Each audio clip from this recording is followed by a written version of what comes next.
50대, 60대 이후 누구나 할 수 있는 장수하는 사람들의 생활 습관입니다. 안녕하세요. 오늘은 세계의 장수마을에서 발견된 중요한 건강 비결 중 첫째, 소식과 간헐적 단식에 대해 알아보겠습니다. 요즘 100세가 넘게 사는 사람들이 많은 지역에 대해 들어보셨나요? 일본의 오키나와, 이태리의 사르디니아, 그리스의 이카리아, 이런 장수 지역 사람들의 식사 습관과 생활 양식을 연구한 결과 놀라운 공통점이 발견되었습니다. 바로 소식과 간헐적 단식입니다. 먼저 소식에 대해 알아보겠습니다. 늙지 않고 오래 살려면 절반만 먹으면 2배 오래 살고 80%만 먹으면 의사가 필요 없고 60%만 먹으면 늙지 않는다고 합니다. 그런데 장수 지역 사람들은 배부름의 80% 정도에서 식사를 멈춥니다. 이를 일본에서는 하라하치부라고 하죠. 과식하지 않는 것이 장수의 첫 번째 비결입니다. 연구에 따르면 소식은 다음과 같은 놀라운 효과가 있습니다. 세포의 노화를 늦춥니다. 염증 반응을 줄입니다. 심장병과 당뇨병의 위험을 낮춥니다. 뇌기능을 향상시켜줍니다. 소식은 단순히 음식의 양을 줄이는 것뿐만 아니라 음식을 즐기는 자세를 바꾸는 것입니다. 다양한 종류의 음식을 골고루 섭취하고 음식의 맛을 음미하며 천천히 식사를 즐기는 것이 중요합니다. 또한 가족이나 친구들과 함께 식사하며 대화를 나누는 것도 소식을 실천하는 좋은 방법입니다. 소식을 실천하는 방법. 식사량 줄이기. 평소 식사량의 80%만 섭취합니다. 천천히 꼭꼭 씹어 먹기. 음식을 천천히 씹으면 포만감을 느끼는 시간이 길어져 과식을 예방할 수 있습니다. 간식 줄이기. 군것질을 자제하고 물을 자주 마셔 포만감을 느끼게 합니다. 규칙적인 식사 시간. 정해진 시간에 식사를 하면 신체 리듬을 조절하고 과식을 예방할 수 있습니다. 우리는 은히 잘 먹어야 건강하다라고 생각합니다. 하지만 과연 많이 먹는 것이 건강에 좋은 것일까요? 다양한 연구 결과에 따르면 소식은즉 적게 먹는 것이 건강에 매우 유익하다는 사실이 밝혀졌습니다.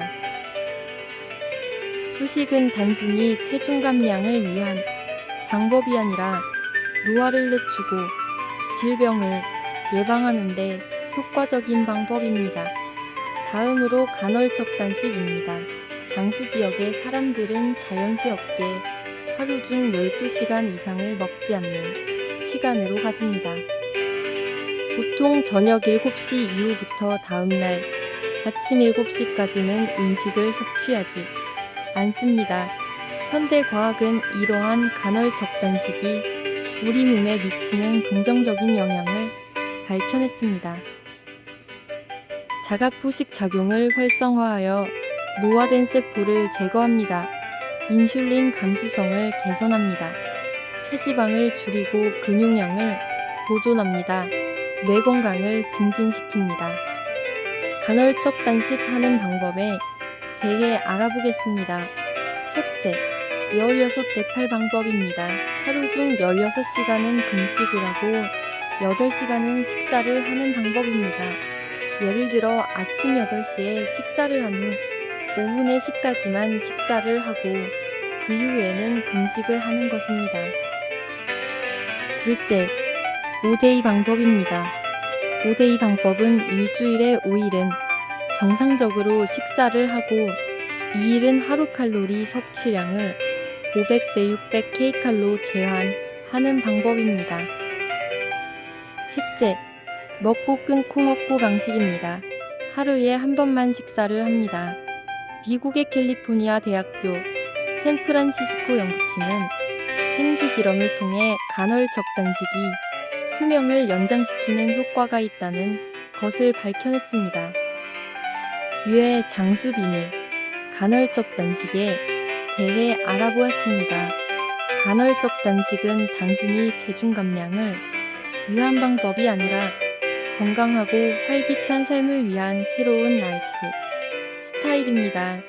지금부터라도 간헐적 단식을 실천하여 건강한 삶을 만들어 나가시기 바랍니다.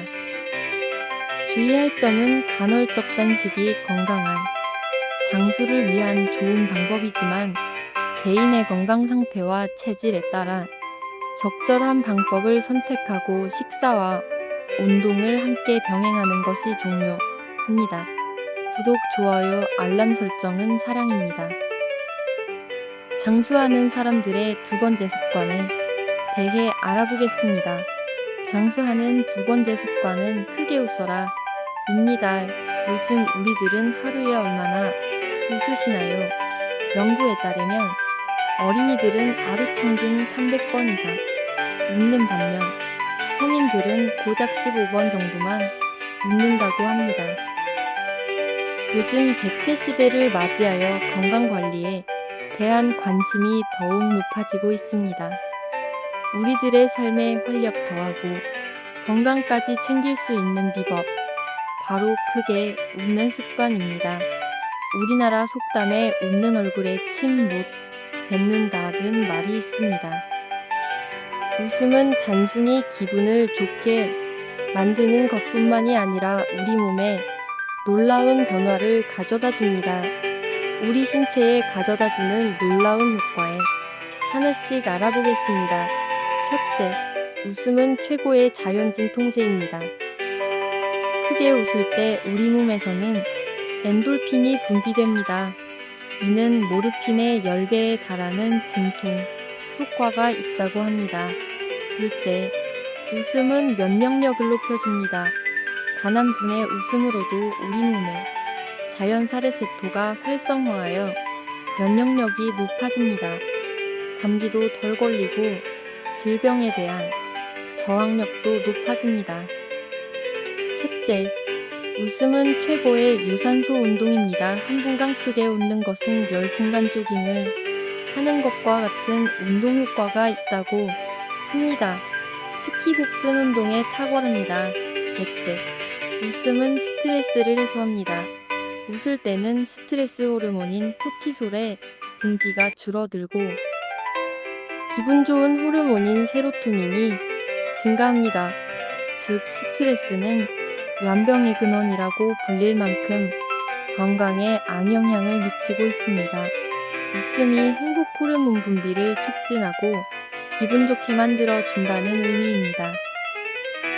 다섯째, 웃음은 두뇌 건강에도 좋습니다. 웃을 때는 뇌의 여러 부위가 활성화하여 치매 예방에도 도움이 됩니다. 또한 웃음은 혈압을 낮추고 심혈관 질환 예방에도 효과가 있다는 연구 한 결과도 있습니다. 그렇다면 어떻게 하면 더 많이 효과적으로 웃을 수 있을까요? 매일 꾸준히 거울 보고 웃는 연습을 해보세요. 처음에는 어색할 수 있지만 꾸준히 하다 보면 자연스럽게 웃을 수 있게 됩니다. 코미디 프로그램이나 재미있는 영화를 자주 보세요. 유머가 있는 책을 보거나 코믹 영화를 보거나 코미디 프로그램을 시청하는 것도 좋은 방법입니다. 좋은 사람들과 함께 시간을 보내세요. 즐거운 사람들과 자주 어울리세요. 웃음도 전염이 된다고 합니다. 긍정적으로 생각하기입니다. 웃음은 긍정적으로 생각을 할 때 더욱 효과적입니다. 부정적인 생각을 버리고 긍정적인 생각을 하면서 웃어보세요. 웃음이 정신건강에도 영향을 미친다고 합니다. 우울하거나 불안할 때 우리는 쉽게 부정적인 생각에 빠지기 쉽습니다. 하지만 웃음은 이러한 부정적인 감정을 줄이고 긍정적인 사고를 유도합니다. 심지어 억지로 웃는 것만으로도 뇌는 우리가 행복하다고 인식한다고 합니다. 그러니 웃음이야말로 마음의 상처를 치유하는 최고의 약이 아닐까요? 장수하는데 도움이 되는 두 번째 습관, 바로 크게 웃는 것입니다. 웃음은 신체 건강을 증진시키고 면역력을 강화하고 정신 건강에도 영향을 줍니다. 또한 사회적 관계를 더욱 풍요롭게 만들어줍니다. 그러니 오늘부터라도 더 많이, 더 크게 웃어보는 건 어떨까요? 여러분들의 하루에도 웃음이 가득하기를 바랍니다. 장수하는 세 번째 습관, 감사하기입니다. 건강한 삶을 위한 세 번째 비결은 감사하는 마음이 우리의 삶과 건강에 미치는 놀라운 영향력에 대해 알아보겠습니다. 감사합니다 라는 말을 하루에 몇 번이나 하시나요? 혹시 형식적인 인사로만 하고 계시지는 않나요?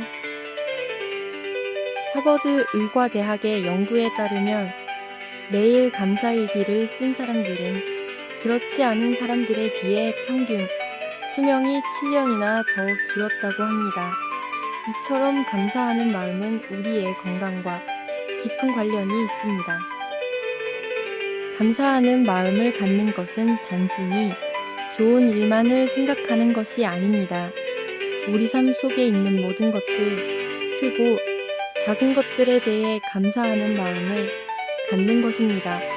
감사하는 마음이 우리 몸에 가져오는 변화들을 한씩 알아보겠습니다.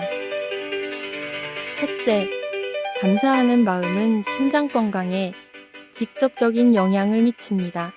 감사하는 마음을 가질 때 심박변이도가 증가하고 혈압이 안정되며 심장질환의 위험이 감소한다고 합니다.